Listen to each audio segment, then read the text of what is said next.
김포공항이나 인천공항에서 뜨고 내리는 비행기들이 가장 무서워하는 것이 하나 있습니다. 새들도 엔진 속으로 들어가면 비행기가 고장이 나지만 또 폭우가 쏟아지는 빗줄기가 비행기를 가장 무섭게 할까요? 아닙니다. 새도 아니고 폭우도 아니고 그것은 짙은 안개입니다. 이 안개는 비행기가 착륙하려고 하는 활주로를 보이지 않게 하기 때문에 비행기가 내리지를 못합니다. 공중에서 몇 바퀴 돌면서 활주로가 보이기를 기다리거나 그래도 안 되면 다른 공항으로 가서 착륙해야만 합니다. 비행기가 엄청난 연료를 소비하면서 착륙하지 못하게 하는 그 안개라고 하는 것, 실상은 따지고 보면 실체가 없는 환상과 같은 겁니다. 세상을 뒤엎고 있기에 세상을 지배하는 듯 하고 있는 안개지만 어느 순간에 사라져버리는 환상과 같은 것이라 그 말씀입니다. 만약 서울 시내 안개가 그야말로 한치 앞을 보지 못할 정도로 덮어 있다고 해도 그 안개를 전부 모아서 물로 압축하면 몇 동이밖에 안 된다는 거예요. 그 몇 동이밖에 안 되는 물이 그야말로 아무것도 아닌데 운전하는 사람들의 시야를 가려서 아주 극심한 혼란을 일으키기도 하잖아요. 어떤 경우에는 길이 안 보여서 저쪽 반대 차선으로 뻐젓이 가다 사고가 나는 경우도 종종 있습니다. 성도 여러분, 실상 지금 우리 마음속에 자리 잡고 있는 걱정과 근심, 그리고 코로나로 인한 두려움이 다 그렇습니다. 일단 우리 마음속에 어떤 근심거리가 들어오면 그 다음 순간 그것이 우리 마음을 안개처럼 뒤덮어 버리는, 우리의 마음을 완전히 지배해 버리는, 그래서 밤에 잠을 못 자게 만듭니다. 제가 어렸을 때 제 부친께서 가끔 하룻밤에 기와집을 12채나 지었다 허물었다 그러셨다는 말씀을 하셨어요. 그땐 그게 무슨 말씀인지 이해가 되질 않았는데 요즘 저도 가끔 밤에 자다가 한밤중에 갑자기 새벽 1시, 2시, 3시 정신이 말똥말똥해질 때가 있습니다. 왜 그러는지. 그리고 이제 저도 기와집을 짓기 시작합니다. 목사가 기와집 지을 일이 없으니까 제가 한번 설교하면 베드로가 5,000명씩 회개하듯이 교회가 막 부흥하는 그런 기와집을 짓고 혼자 기분 좋아서. 그러나 그럴 때마다 제가 생각을 바꿉니다. 주께서 기도시킨다라고 믿고 교인들을 기억하며 기도하다 보면 잠깐 잠이 들고 새벽기도 시간이 될 때가 있습니다. 여러분들도 종종 연세 드신 분들 그런 경험이 있으실 겁니다. 뿐만 아니라 이 걱정과 근심으로 때로는 삶의 의욕을 상실하게 만드는 경우도 있습니다. 이게 심해지면 우울증으로 가잖아요. 하지만 그 모든 것들을 자세히 들여다보면 그 역시 안개와 같은 환상입니다. 실체가 있습니까? 성도 여러분, 지금 여러분 마음속을 뒤덮고 있는 염려와 근심을 모두 모아서 손으로 꽉 짜낸다면 여러분 손에는 아무것도 남아있지 않을 것입니다. 그리고 오늘 집에 가셔서 지금 여러분들이 걱정하고 있는 것들을 종이에 쭉 적어보시기 바랍니다. 그 중에서 과연 내가 걱정한다고 해서 달라질 것이 있는지, 얼마나 되는지를 한번 꼽아보시기를 바랍니다. 제가 자주 말씀드리는 내용입니다마는 김정은이라고 하는 교수가 쓴 노는 만큼 성공한다라고 하는 저서에서 어떤 심리학자가 사람들의 걱정거리를 모아서 분류해 보니 다음 같은 결론이 나왔다라고 쓰고 있어요. 이 김정은 씨도 심리학을 전공하신 분입니다. 첫째, 우리가 걱정하는 것들의 40%는 결코 일어나지 않을 일들을 걱정하고 있다는 겁니다. 즉 하늘이 무너질까 그런 걱정을 하는 거예요. 참 쓸데없는 걱정들 많이 합니다. 두 번째로 30%는 이미 일어난 일들에 관한 걱정들이에요. 이미 엎질러진 물을 걱정하는 것처럼 바보 같은 일이 어디 있습니까? 그렇게 생각이 되지만 의외로 많은 사람들이 지나간 일들에 대해서 쓸데없는 걱정을 한다는 거예요. 세 번째로 22%는 아주 사소한 일들에 관한 걱정들, 정말로 걱정도 팔자인 일들에 대해서 우리가 너무 많은 시간을 걱정하며 보낸다는 겁니다. 여러분들 걱정하는 것들의 22%가 걱정도 팔자야. 참 안 바쁘니까, 먹고 살기 안 바쁘니까 쓸데없이 앉아가지고 걱정들 하고 있는 거라고요. 죽기 살기로 바빠봐요. 뭔 걱정할 시간이 어디 있습니까? 일하고 와서 털어져 자고 또 아침에 일어나가서 일하고. 넷째, 우리가 걱정하는 일의 4%는 우리가 전혀 손쓸 수 없는 일들에 관한 것. 내가 걱정해봐야 자신만 손해보는 것. 도저히 어쩔 수 없는 일들. 다섯 번째, 이제 4%만 남았습니다. 이 4%만이 우리가 정말로 걱정해야 되는 일들이라는 것. 그러나 우리는 나머지 96%의 걱정거리 때문에 이 4% 진정 걱정해야 될 일들에 대해서 생각하지 못한다는 것. 진짜로 걱정해야 될 거는 까마득하게 잊어버리고 정말로 걱정해야 일들을 걱정하지 아니하고 엉뚱한 일을 걱정하느라 시간과 노력을 낭비하고 있다는 겁니다. 이런 사람들은요, 아주 행복한 순간에도 걱정의 끈을 놓지 않는다는 거예요. 이걸 붙들어야 되는 것처럼. 행복하십니까? 그냥 행복 즐기시면 돼요. 아, 행복하다, 해피하다. 작은 꽃을 하나 보고도 행복하고. 더운 여름을 생각하셔서요, 어디 저녁에 나가니까 바람이 불어서 쌀쌀한 것 같아가지고 옷을 조금 두툼한 걸 입었더니 또 바람이 안 불어서 안 춥더라고. 금요일 날 저녁은 벼락같이 춥더니 뭐 그런 거예요. 그래도 그 감사한 거죠. 행복하더라고요. 걷는 게 행복하고 날씨가 안 추운 게 행복하고 생각하기 나름이죠. 그런데 그 행복한 시간에 이제 겨울에 바람이 불고 눈이 오면 어떡하나 그러고 걱정하면서 걷습니까? 그야말로 걱정이 팔찬 거예요. 사랑하는 성도 여러분, 여러분들이 걱정하고 염려하는 것은 어떤지 아십니까? 자동차가 가려면 시동도 걸고 그 다음에 기어라고 하는 걸 놓아야 돼요. 그리고 엑셀레이터를 푹 밟아야 가는데 시동은 켜놓고 자동차에 기어는 넣지 않고 엑셀레이터만 콱콱 밟는 거예요. 소리만 요란하고요. 아무리 열심히 밟아도 자동차는 한 발자국도 앞으로 안 나갑니다. 매연만 디립다 나오지. 기아를 놓아야 쫙 하고 자동차가 앞으로 나가는 거예요. 여러분들이 걱정하고 있는 거예요. 오늘 성경은 말씀합니다. 사람이 감당할 시험 밖에는 너희가 당한 것이 없나니? 무슨 말씀입니까? 지금 여러분들이 겪고 있는 어려움은 얼마든지 감당해낼 수 있는 시험이라 그 말이에요. 아멘. 아멘. 그렇습니다. 걱정할 필요가 없다고 성경이 말씀합니다. 성경에 걱정할 필요가 없다고 말씀하는데 왜 그러다가 걱정을 하냐? 성경이 왜 걱정할 필요가 없다고 말씀하느냐?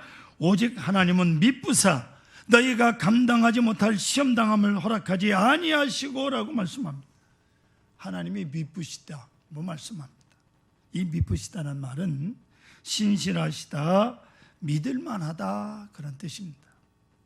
신실하신 하나님, 우리가 믿을 수 있는 하나님, 그 하나님께서 우리가 감당할 수 없는 시험을 허락하지 않으신다고 분명히 말씀하고 계십니다.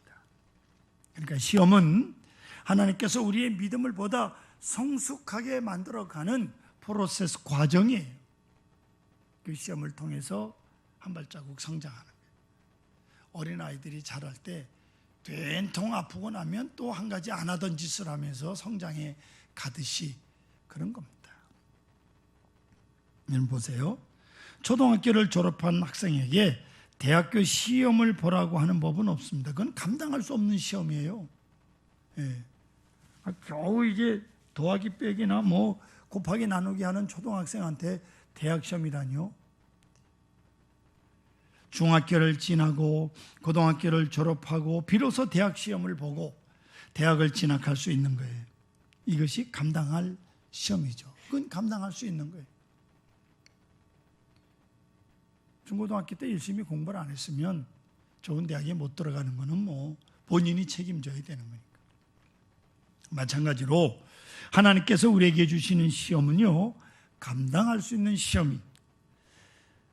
하나님은 여러분을 누구보다도 잘 알고 계십니다. 그래서 하나님은 여러분들이 감당할 수 없는 시험, 그건 결코 주시지 않습니다. 줘봐야 감당도 못하는 것. 얼마든지 감당할 수 있고 얼마든지 이길 수 있는 시험을 하나님이 주신 거예요. 그리고 그 시험을 통해서 여러분의 믿음을 한 단계씩 올려가고 계십니다.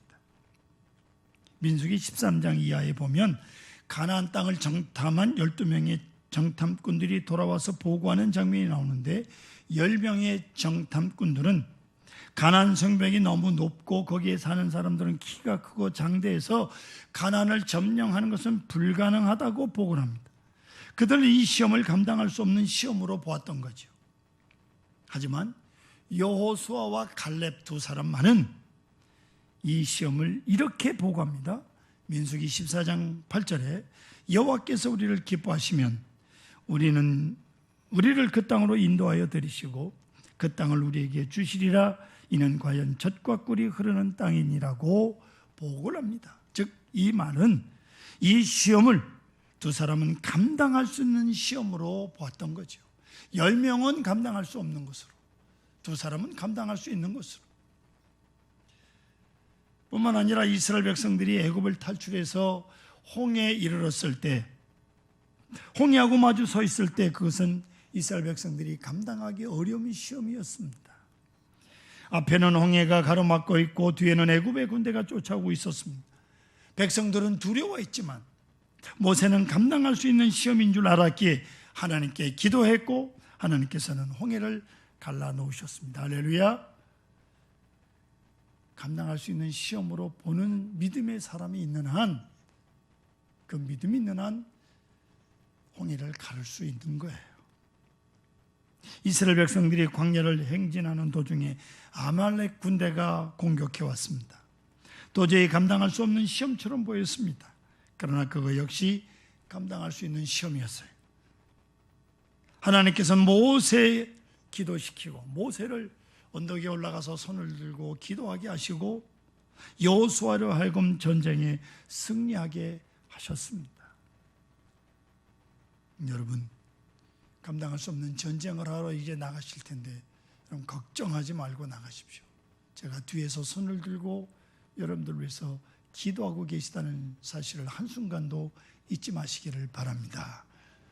하나님이 함께 하십니다. 먹을 식량이 떨어졌을 때 그것은 감당할 수 없는 시험처럼 보였습니다. 풀 한 폭이 자라지 않는 광야에서 200만 명이 넘는 사람들의 식량을 구한다는 것은 아무리 생각해도 감당할 수 없는 시험이었습니다. 그러나 그것도 감당할 수 있는 시험이었어요. 하나님께서는 만나와 메추라기를 보내주셨습니다.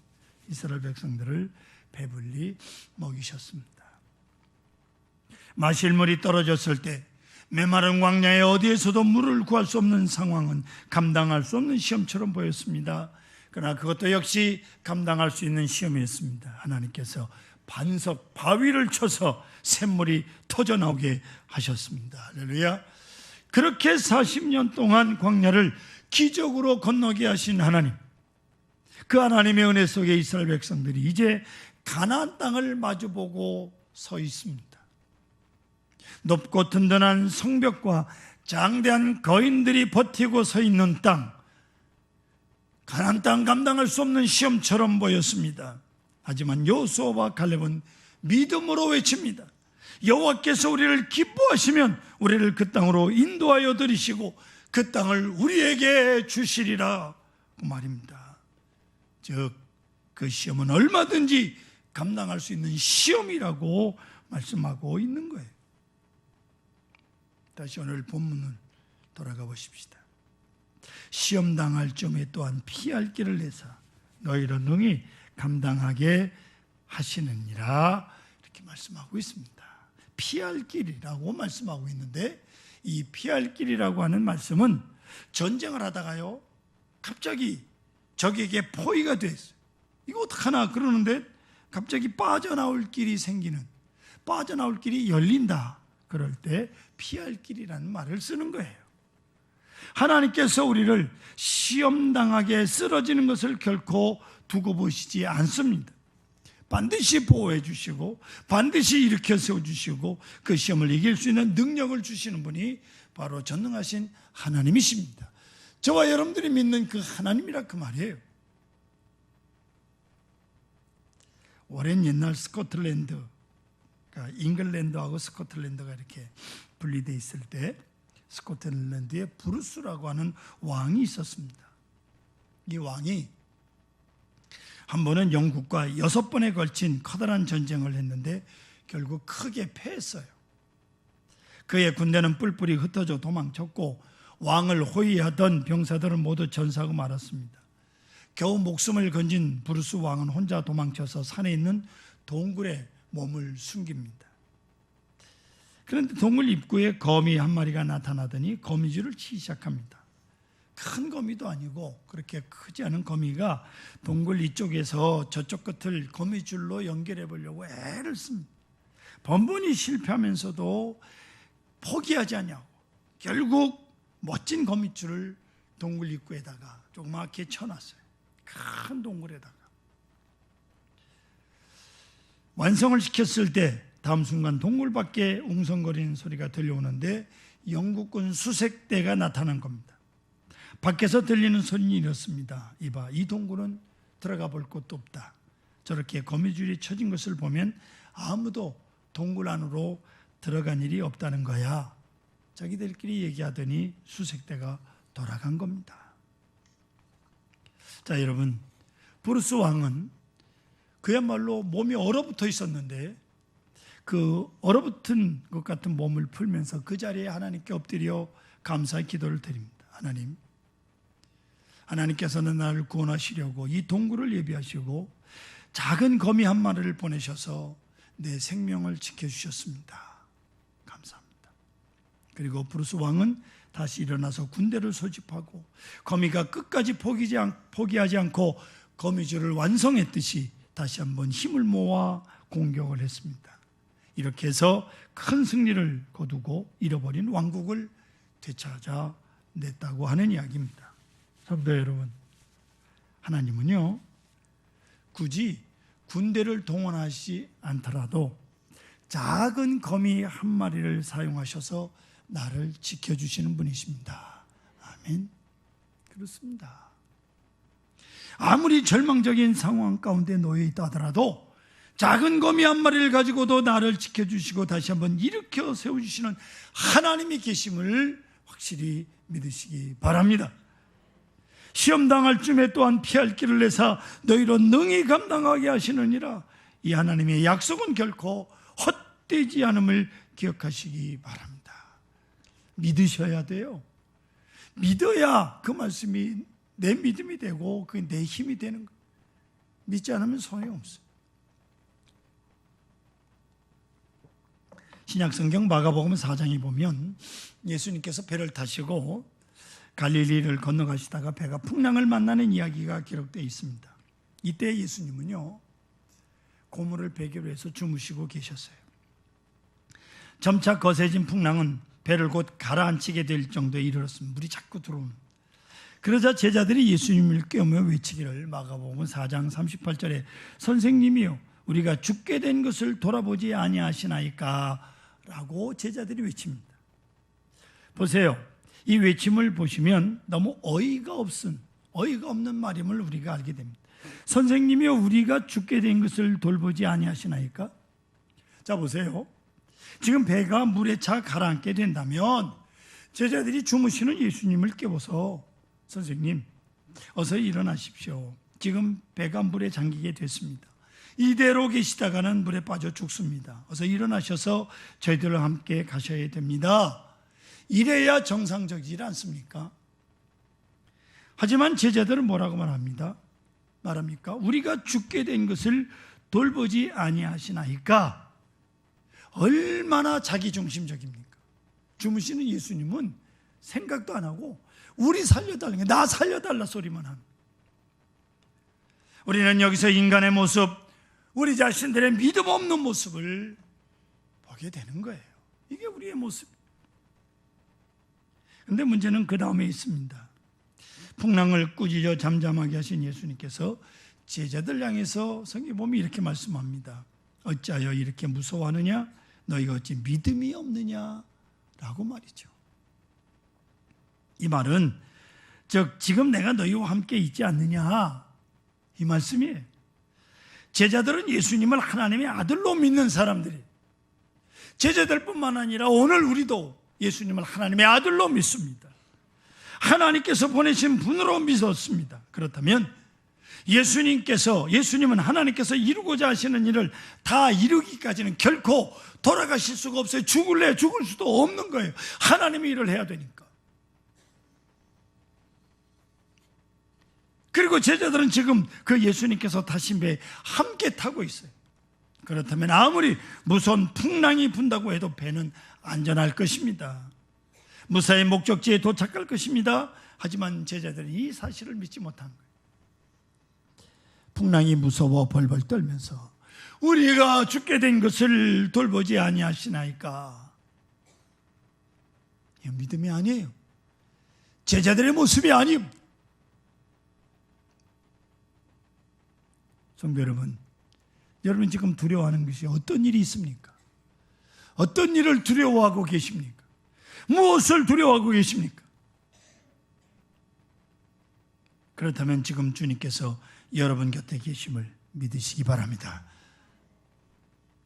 풍랑을 잠잠케 하신 예수님, 병든 자를 일으켜 세우시는 예수님, 죽은 자를 살려내시는 예수님, 여러분 곁에 계심을 믿으시기 바랍니다. 예수님께서 여러분 곁에 계시는 한 이 세상 어떤 것도 여러분을 해칠 수가 없습니다. 없어요. 전능하신 하나님이 함께 하십니다. 이사야 43장 1절로 2절 말씀을 보시면 이렇게 기록하고 있습니다. 너는 두려워하지 말라. 내가 너를 구속하였고 내가 너를 지명하여 불렀나니 너는 내 것이라. 내가 물 가운데로 지날 때 내가 너와 함께 할 것이라. 강을 건널 때 물이 너를 침몰하지 못할 것이며 내가 불 가운데로 지날 때 타지도 아니할 것이요 불꽃이 너를 사르지도 못하리니 라고 말씀하십니다. 하나님의 약속입니다. 아멘. 하나님의 약속이에요. 미쁘신 하나님, 신실하신 하나님께서 우리에게 하신 약속이에요. 물이 너를 탈태지도 못할 것이고 너를 뭐라고 됐어요? 침몰하지도 못. 이게 하나님의 약속.